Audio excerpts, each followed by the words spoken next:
Новиот извештај на Европската комисија нотира Македонија не направи чекори за усвојување на уставните измени, нема напредок во судството, сериозна загриженост за корупцијата, нотира на трагедијата во Кочани.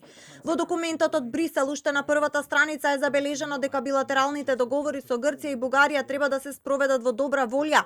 Стои дека политичката поларизација во парламентот го одложила усвојувањето на важни реформи за ЕУ, а дека уставните измени не се донесени затоа што собранието не направило обид. Не беа направени обиди за усвојување на потребните уставни измени наведени во заклучоците на Советот од 18 јули 2022 година, кој земјата се обврза да ги започне и постигне со цел да се обезбеди дека Уставот ги опфаќа граѓаните кои живеат во границите на државата и кои се дел од други народи, како што се бугарите.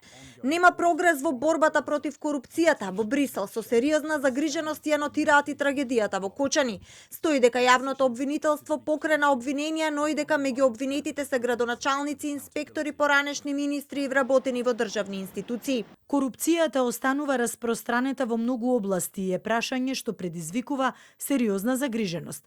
Трагедијата од 16 март 2025 година во Кочани, за време на која клуб изгоре во пожар, при што загинаа 62 лица, а над 190 беа повредени, откри трајни системски предизвици во врска со спроведувањето на антикорупцијските мерки.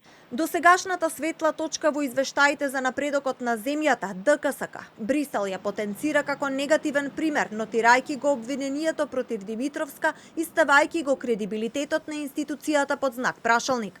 Обвинението поднесено против председателката на Државната комисија за спречување на корупцијата, што доведе до незина оставка, го доведе во прашање кредибилитетот на институцијата. Антикорупцијската комисија треба проактивно да дава насоки за политиките за спречување на корупцијата. Брисел бара во следната година да се усвои нов кривичен законник во согласност со законодавството на ЕУ и меѓународните стандарди. Без напредок се и реформите во судството, иако функционирањето на судскиот систем се наоѓа меѓу одредено и умерено ниво на подготвеност.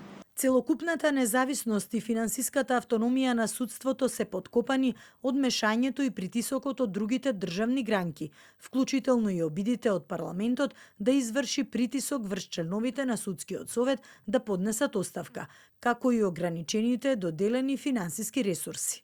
Според Европската комисија, зголемени се скратените постапки со ЕУ знаменци и тие треба да се ограничат и да не се злоупотребуваат. Брисел забележува дека владината коалиција е стабилна, а рамковниот договор се спроведува. Нотирано е и дека Министерството за европски прашања нема доволно ресурси.